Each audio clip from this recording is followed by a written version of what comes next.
শোভনের কথা ভেবে আমি এখনো প্রায়ই কাঁদি। দুঃখের বিষয়, ওর পরিবারের কেউ কেউ আমাকে দোষারোপ করছে। ওর বাবা তো সরাসরি বলেছে আমি শোভনকে হত্যা করেছি। আমার সবকিছুই এখন আপনার জানা। এখন নিশ্চয়ই সেই কাঙ্ক্ষিত চিত্রনাট্যটি শেষ করতে পারবেন, যে চিত্রনাট্যে কখনো আমি আপেল গাছের নিচে বসে থাকা একজন অর্ধোন্মাদ, কখনো জোকার, কখনো একজন ব্যর্থ প্রেমিক।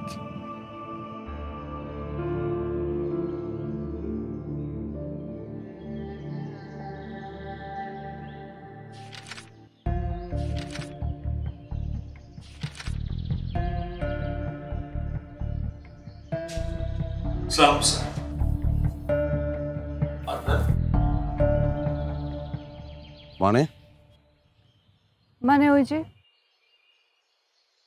বিখ্যাত দার্শনিক প্রোটাগোরাসের সে বিখ্যাত উক্তি, man is the measure of all things.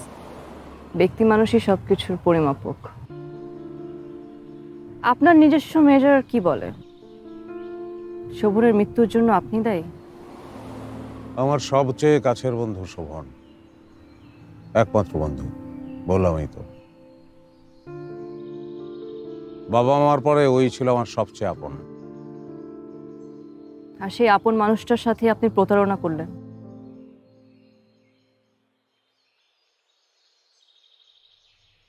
মানে? মানুষ তার জীবনের অধিকাংশ সময় কাটায় খাদ্য সংগ্রহের পিছনে, কিন্তু উদ্ভিদকে সেটা করতে হয় না, কারণ উদ্ভিদের দেহে রয়েছে ক্লোরোফিল। তাই তারা সালোক সংশ্লেষণ প্রক্রিয়ায় সূর্যের আলোর উপস্থিতিতে নিজেরাই নিজেদের খাদ্য তৈরি করতে পারে। এই কথাটা না আমি প্রথম শুনেছিলাম শোভনের মুখে। শোভনের মুখে? তুমি তুমি শোভনের বোন? বুড়ি তুমি? হ্যাঁ, আমি শোভনের ছোট বোন, যাকে আদর করে বুড়ি ডাকত। আপনি ওর গবেষণা কর্মকে নিজের নামে চালিয়ে দিয়েছেন।